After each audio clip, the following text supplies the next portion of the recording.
Good afternoon, good morning, everybody, depending upon where you are, of course. Thank you for joining us on our webinar series, Unseen Impact, where we will highlight, edify, and share the leadership lessons and growth strategies of some of the brightest engineering and manufacturing minds that you may not be familiar with just yet, but you really should get to know.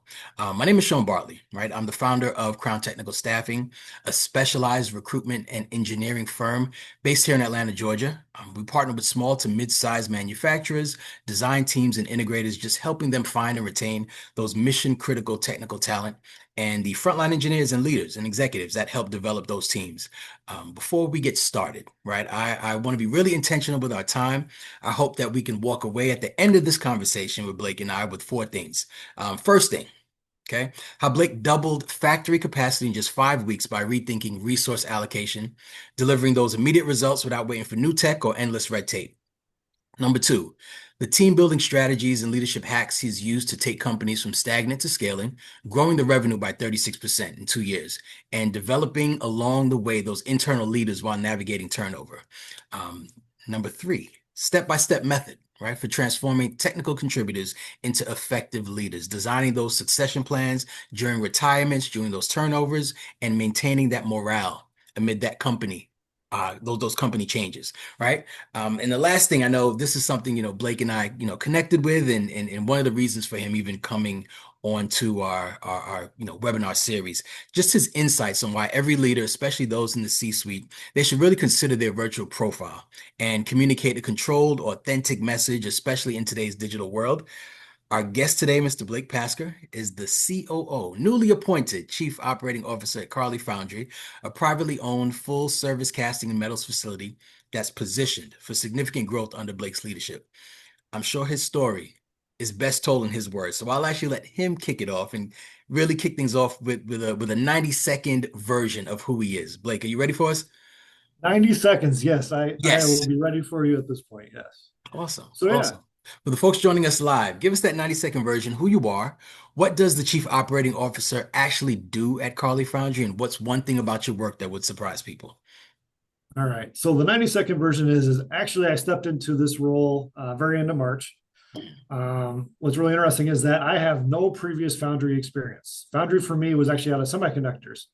So I've been in a lot of very unique seats, positions, roles in semiconductor consumer electronics for the last 25 years, which is actually it was a nice base for me to build off of as I continued to gain roles and responsibilities from an operational leadership organizational perspective to move forward with. It was always a nice item for me to fall back to in times where you really got stressed.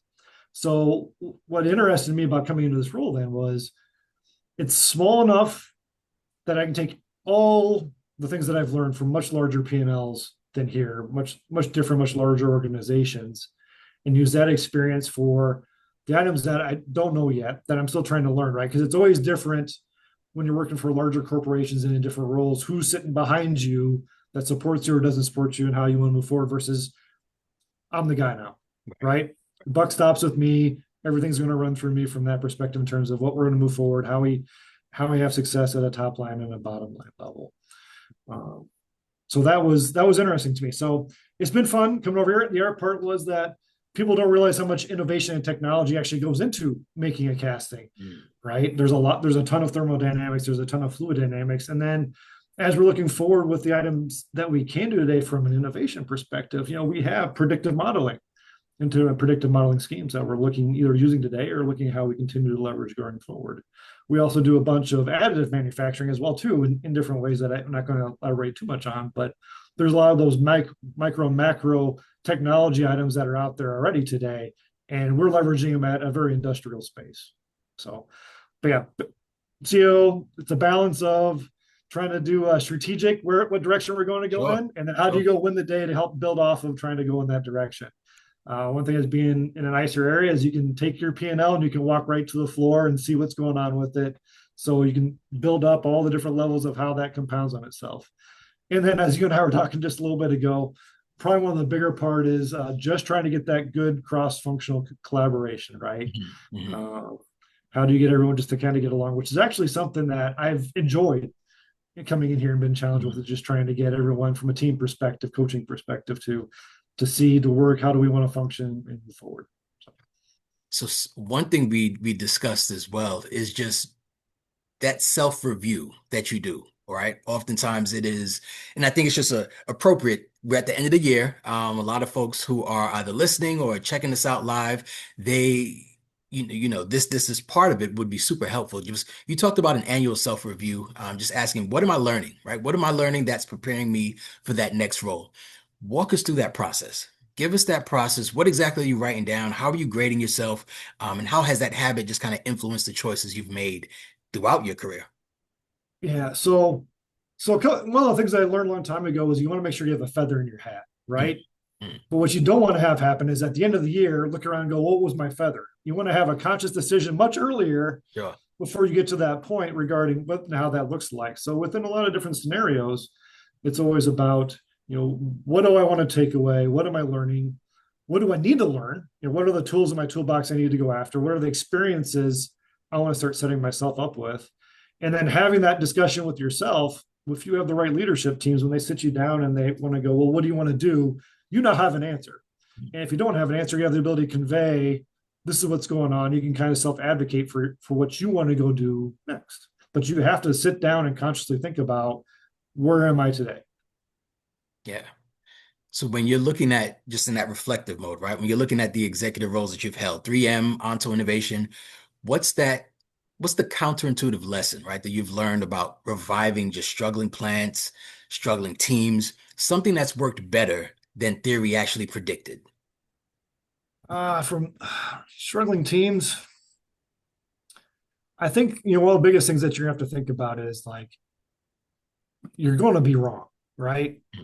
Mhm. And get used to bad news. Mhm. Between the two of those, it's, I had a number of different scenarios where it always seems like it's day three, and all of a sudden you'll get some level of bad news. Um, and you just have to be able to understand that there's bad news everywhere. You can't overreact to that, Mhm. right? There's some stupid quote from like Men in Black where it was like, there's always a Curlian death ray. There's always something that's going to wipe out the face of the planet, and those things just kind 100%. of come. But the 100%. ability to stay calm and then start just being able to react and act against it, and then start thinking about how you want to counteract that going forward. But just to not so much not fall into an emotional, make it a big deal, Mhm. right? You just have to go, okay, it's here. If you're stressed out about it, that's fine. Take a moment, take a breath, but you're going to have to deal with it. It's real. How do we go about that? And just by trying to be that calming present kind of just brings, the air in the room down a little bit and kind of helps settle everybody to, so it's going to be okay. Yes, this sucks. It's going to be horrible, but we should be able to get through it. Yeah. Yeah. And I know you mentioned just something that has worked quite better, right, than the theory actually predicted is that level of calming. And I like that you Yes. mentioned that because I think now's the time, now's the season for a calming effect amongst a lot of companies right now. And you're doing something over at Carley, just steering them through growth and dealing with that generational turnover. You've got multiple retirements coming in key roles, just several different things, right? What are just two or three unconventional, out of the box team building moves that you've used to keep the knowledge, accelerate those new leaders, and still hit those revenue and delivery goals? So, I'm a big believer in health of the organization, right? And what it really boils down to is understanding your team and then figuring out how you want to develop them. How do you enable them to be successful? Because ultimately, if you can enable your people to be successful, the company itself is going to be successful going forward. And people will have sit down and they'll have reviews, but it's more about what you've done from a project perspective. And you need to really have a different type of a meeting. You need to sit down and go, when you start talking to your leaders, where are you at? What are you doing? How are you doing? And what do you want to do next? Be Yeah. very deliberate with talking about someone's development, and be very deliberate about talking about what someone else is struggling with, so you can start better understanding how do you can help remove roadblocks and enable them. And then for your area leaders, you go beyond that. You start talking about where your team is, right? How do you see all the pieces currently fitting? Where are things moving? Here's our strategy for where we want to go. We know this is what we want to do. We know these are our near-term challenges. These are our long-term challenges. What pieces do we currently control, right? Because you hope to bring somebody else in, but that's a hope. Right. That's hope isn't a strategy. Right. It's right? not. So what do you have for your current pieces Yeah. to try to make those work? And how can you start flexing with that and start Mhm. having a conversation? And I almost want to balance that discussion with a lean methodology of plan, do, check, act, and then challenging that against your strategy, right? Where you sit down and you go, okay, well, what if we move this person here? What does this look like? How does this end up going forward, and having that discussion and playing out, and then starting to make it real. People always have a different thought process when you start to make something very, very real, Yeah. right? But as you're having conversations with people, you'll discover people might have a passion for something that you weren't expecting, or people have a different vision for themselves of where they want to go. And as you learn these items in these one-on-one discussions that are very deliberate, it will help you build out what your team strategy wants to look like and how you can start fitting all these cogs together to be successful ultimately moving forward. Mhm.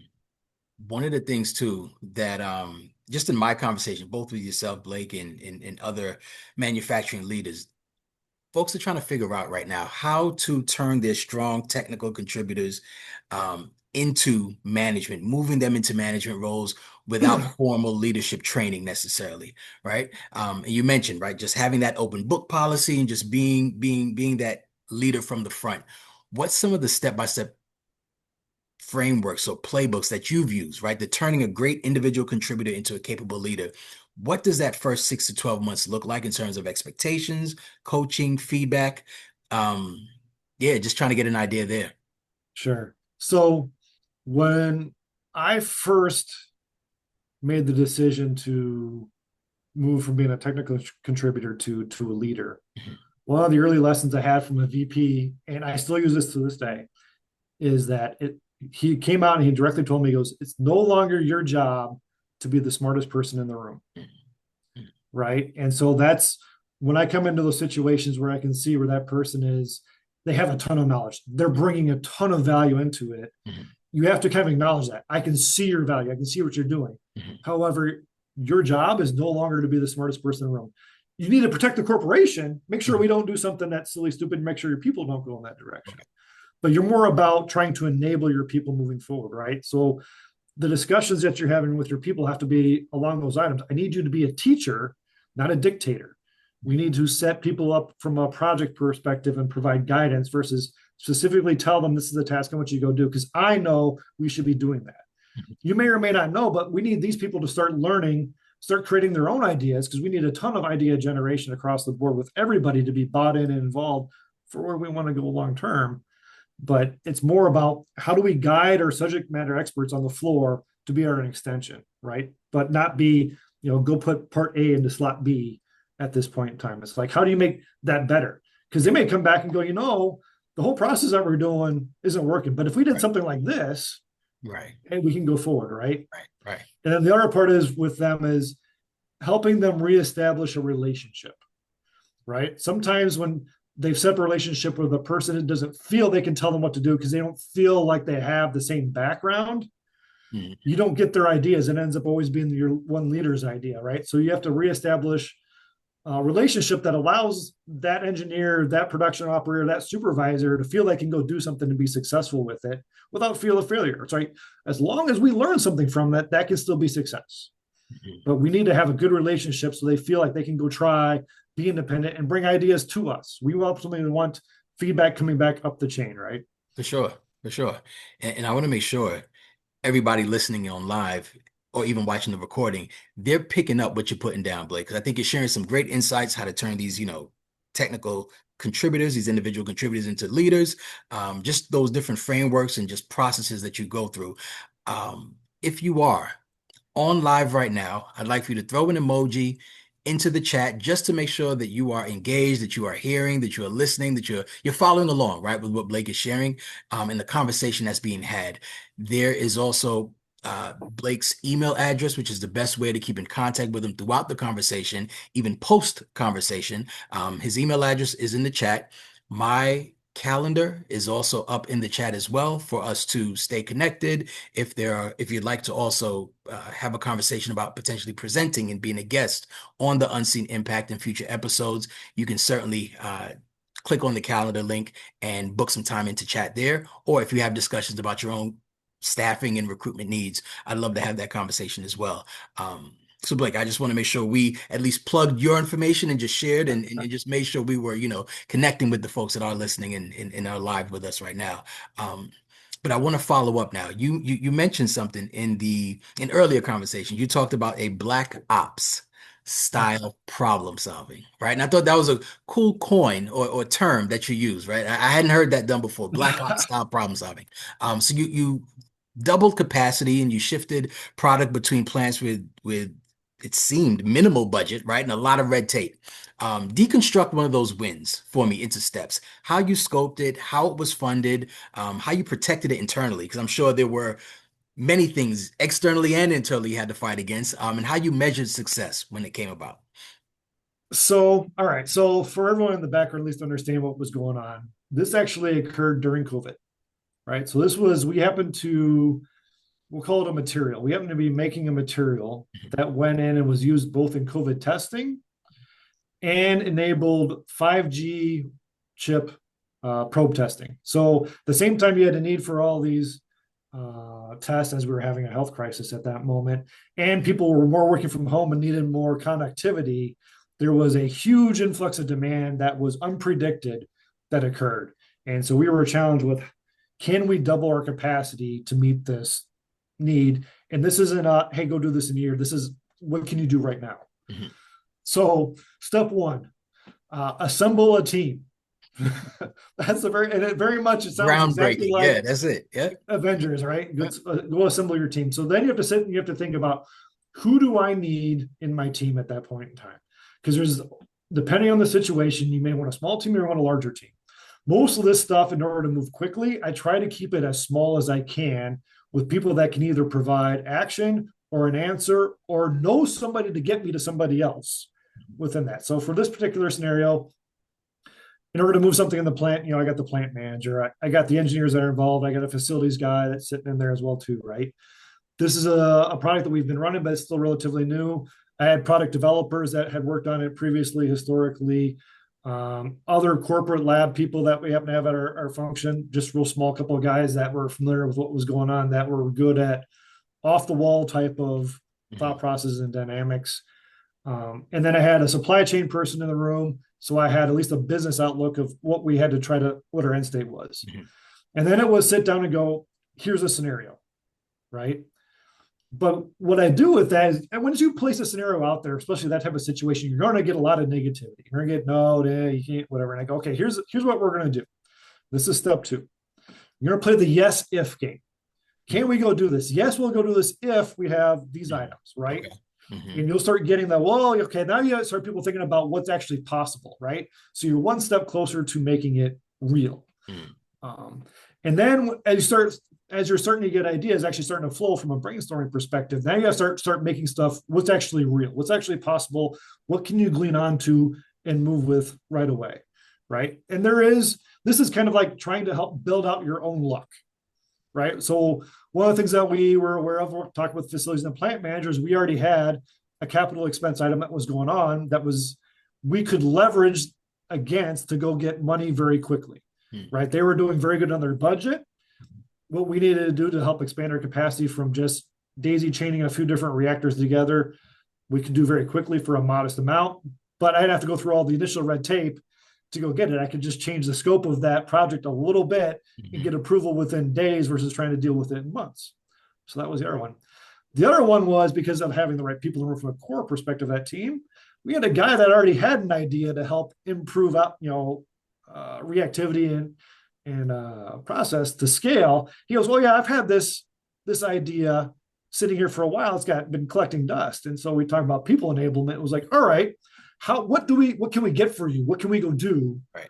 to go validate that that's still accurate? And then how do we look at scaling that and what can we do in Mhm. parallel? Mhm. Right. So now we're down to real actions that we can go after in a near short term Sure. to get something much better going forward. Sure. Then after that, it was communicate with your sales team, your key people. This is what we're doing. This is why we're doing. This is what we're going after it. And it was continually just beating on that drum, because now that we had a from to state, I could go get other resources to come help as well too. Right? We had something that was much more real. We had the granularity of the actions to go after it. I could get executive buy-in to start moving things even faster, right? Here's everything. Here's our problem. Here's our solution. This is what we're doing.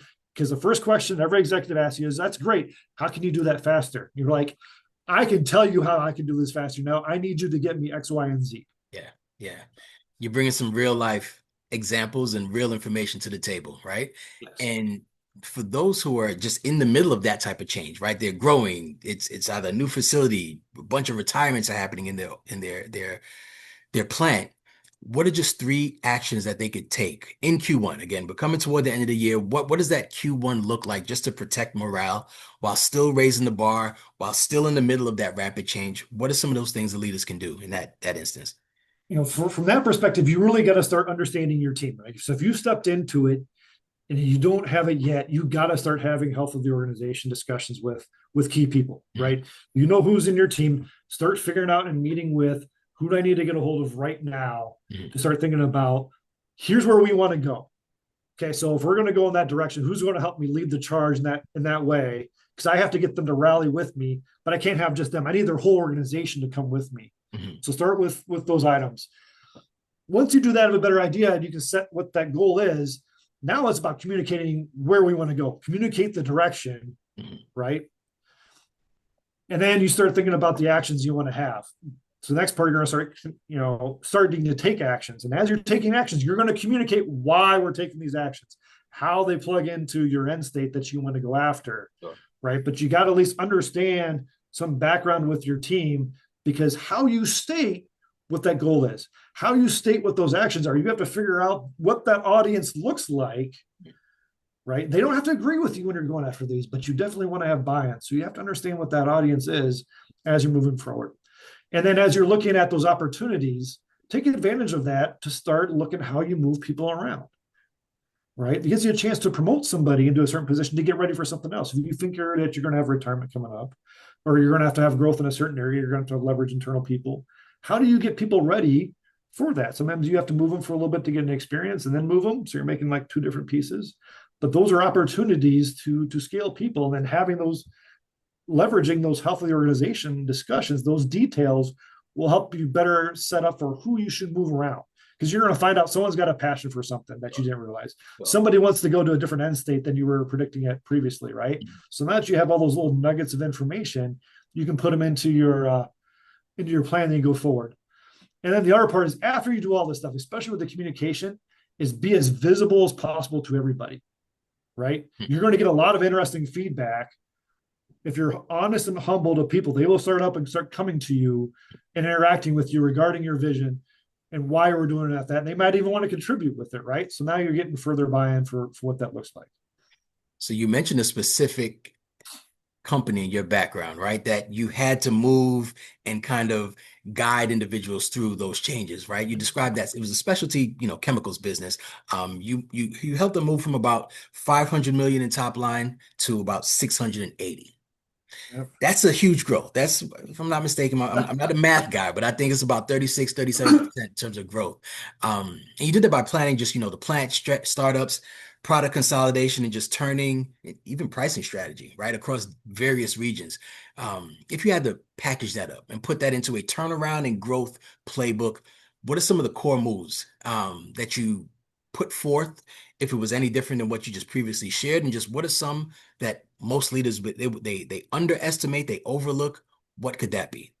Yeah. So that part of it really benefited for something we were bringing into that division, to that product platform, and I called it one face to the customer, where it was, wherever we make something, wherever we want to duplicate that, they should be able, the form, fit, and function obviously should be the same, but we want to be able to set up where the customer can't tell where it came from, has no idea from an end state, where there's within boundaries and guidelines. Right?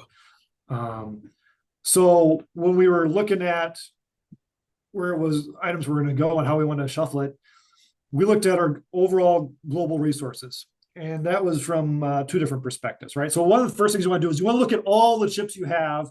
Don't just think about what's currently sitting there, what's at your disposal, right? When you get into certain scenarios, these larger P&Ls, think about what you might be possible with if I used everything at my disposal. And that was kind of the outlook that we had. We had a factory out in Europe, we had a factory in the US. factory in Europe was running great with this, Mhm. but it just did not have the extended capacity over the next 2 years to be where it needed to be. But we had it in the US. At the same time, we looked at our global resources from a people perspective and said, where do I have expertises that can go do this? Well, it happened to be we happen to have certain people sitting in the US that could help leverage pulling this back and helping us set ourselves up initially to have how can we get this qualified to be a shared item, right? Sure. So looking at our total asset set, but making sure that only was an equipment from a people perspective was two ways that we looked at. The other part was prepping for the discussion with the business and finance regarding how we were going to set the price so the customer would only see one price. It wouldn't matter where they're going to. And That's the tough understanding what the part. margin hit was going to go be, right? So we were communicating, right? Hey, we're going to take an 8-month margin hit, right? To get this qualified to have people come in. But as volume scales, one, it'll pay for itself. And two, you're going to put the volume into a factory that can handle the growth over the next 3 years. So you'll actually get compounded sales from that perspective. Your organic growth is going to go just nuts Right. because you'll actually be able to do it versus doing it after the fact. And because we did and had the opportunity to start pulling those knobs ahead of time, I mean, we had this stuff. We probably had it qualified 9 months before we needed it. And so it was a long road of just keep it coming back, going, just Sure. be patient, be patient. And then, but at the same time, in the background, I'm talking to the sales guy going, you better be right. You better be right. You better be right. Type of connected. And so Yeah. then when it hit, it was easy. It was like, we already got it. We're ready to go. And part of that was into the strategy, even further back was manufacturing's job as a whole is to be ready. Right. So this is one of the scenarios where, all right, business team, if you're going to give me this information, here's how we're going to go and act on it. But then you got to be able to look at all your chips that are in play to figure out where you want to place your bet. And I think that segues nicely just into that example, our webinar series, right? Just the name of it, Unseen Impact, right? And I named it that for a reason because oftentimes the best leaders they're the ones influencing in ways that aren't immediately visible, right? Looking back, Texas Instruments, 3M, Onto, and now Carley, what's one decision or a behind the scenes project that no one outside of a small circle knows about, but you believe had a permanently changed outcome for that business? So I'm actually going to pivot this just a little bit. Sure. Because when you talk about unseen impact, one of the first things that comes to mind is about how we can impact people. Hmm.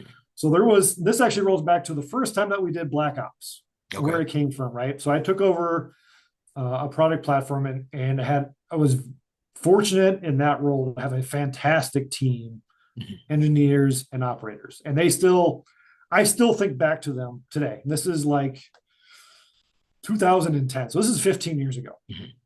I still hold them in extremely high regard. And that business, we didn't have any more development coming into, so we had to figure out how we were going to make our own new products kind of going forward to reinvigorate that part of it. And so we started Black Ops for what we could do. And I started finding out that my technicians in that area worked at a much higher level, had a much higher ability to do things.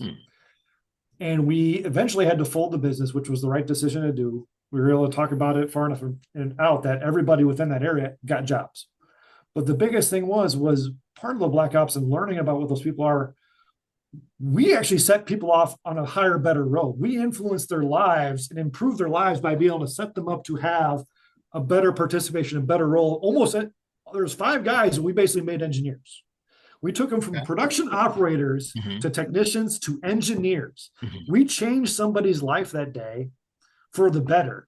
And in turn, like that, the benefit came back to the company. We've been able to use them in a number of different roles that benefited us. There was a scenario where we went down to Austin and turned on a factory in 48 hours. And I took one of the top guys from that area and said, you're coming with me to oversee this, right? We changed his outlook and where he could go for his career trajectory, right? And so I always think about unseen impact, like how do you impact people's lives? I think you don't want to forget when you come up into these roles, what you say, what you do, the actions you take, the impact that actually has directly on people's lives and what you're going to mean for up or down, right? And there are certain times where you have an opportunity to go pull a lever that improves them. Because we did stuff that was so cool. it kind of started leaking out what we were doing. Okay. And people started coming in and wanted to do informational interviews with me. They wanted to join the team, which Interesting. was really Okay. cool. Hmm. And I had a gentleman come in here and I ended up mentoring him and found out that he was put into a very difficult situation. And through just mentorship and talking about how you can have difficult conversations and how you can enable a person, Hmm. we took him from a struggling rating to one of the top performers in that area, and he won a corporate award and went forward. And so when Yeah. I think about unseen impact, and we talk about healthy organization, we're talking about people's like that effect that you can have on Yeah. somebody Yeah. positively that really goes in that no one else knows about, that you just get to see and you get to have that, that proud parent moment. Sure. And that's all you get. No one's going to say very much to you. You just kind of know Right. what it is. But I mean, it just really fills that energy bucket. Right. So. And I know we connected on basketball, both college and the NBA, right? It's that Greg Yes. Popovich of that effect, right? You just one chain reaction just leads to so many leaders underneath you growing and developing. It's cool to see. Right. Yeah. Right. And it compounds, right? If you keep Yeah. doing it right, it will Yeah. compound. Either they'll be invigorated and they'll invigorate somebody else, Sure. or you turn them into leaders and they already know what they're and they know what's a given and you've enabled them that they can enable everyone else. And it just starts to compound. And yes, you get the Greg Popovich Royals and you got 30 other Absolutely. NBA Head head, coaches college and underneath you. NBA coaches Yeah. out there in the Yeah. league, right? Yeah. Or 100%. you got people that are trendsetters, right? You Right. got who's the Las Vegas Aces head coach. She was the first Becky. assistant, Yeah. right? And so Yeah. she's out there. Absolutely. Now they have what, three different championships. So you're enabling all these Absolutely. other successes to take place at the same time. Absolutely. And it sounds like you've kind of answered this question that I had for you, right? Just what are some of the type of problems that just genuinely energize you? We'll take coaching and mentorship right off the table because we know that that's something that lights Ah, you up clearly. So all right. So from that perspective, especially when I was younger, and it's not so bad now. I've kind of tempered my competitive edge a little bit, but absolutely, if you walk in and tell me that something can't be done, I'm probably going to noodle on that to see what we can actually do. What yeah, does success look like? How do we move forward? And then I'm going to try and prove you wrong. I won't gloat. I won't say anything, yeah, but I'll know that I've got it done, sort of thing, right? Or something like it just something doesn't exist yet, right? It hasn't been done. It doesn't exist because I like to sit down and have those conversations. Going, well, how would we do that? What does that look like? How do you go after that? Really, right? How do you start making steps to go that way? And so having those discussions are big energy, bucket fillers with me. And then, yeah, yes, the coaching, the mentorship. oh, Yeah, absolutely. absolutely. That's So, your jam. oh, Absolutely. yeah. So let me know what's next for you, right? What's next for Carley? What should we be watching out for? So we have a tremendous amount of opportunity in front of us, right? And so when I look at what we could possibly do, you know, not only do I want to double the size from an output perspective of the factory, Mhm. I want to see what we can start doing in terms of leading edge type of items from a casting perspective. I want to be involved in terms of with the right partners, with the right areas to see how we can continue to push the limits of our areas. Right, we being a smaller, family owned facility, it is great where you can take certain risks and certain chances, but at the same time, we understand what our niche is, Sure. and I want to be the best in terms of our niche. So what does that technology mean? Where do we really want to specialize, continue to endure, and continue to grow? And we're having the right conversations with our customers at this point Yeah. in time to get that feedback in terms of our direction. And now it's up to us to go execute, to go leverage against that, and to help enable them. So it's it's fun. It's a lot of the right challenge, right, that you want to Yeah. have. We have absolutely a ton of growth, absolutely a lot of opportunities, and a ton of roadblocks in front of us to go deal with it. So, Good deal. Now, how can leaders connect with you, right? If they want to help you get through those roadblocks or learn more about the work that you guys are doing, how can they connect with you and stay in contact throughout your work? generally, the best way from an outsider in, so that because I get a number of different emails on any given point, Dave, is just through Mhm. LinkedIn, right? And so I can Okay. understand that the professional level that you're trying to get my attention from that perspective. So I would say visit. I think you're going to publish my LinkedIn profile page up to Yep. that. That would probably be the best way to start, and we'll Perfect. start from discussion at that point. Perfect. Perfect. You guys have heard it here first. Blake Pasker on the Unseen Impact. We are at the end of 2025 and we're getting ready for a new season of Unseen Impact in 2026. And Blake is closing us out, right? With a lot of insights, with a lot of his frameworks, things that are, exciting to him and exciting for the industry and what's to come next. Thank you. 100%. Thank you for joining us, Blake. Thank you for sharing.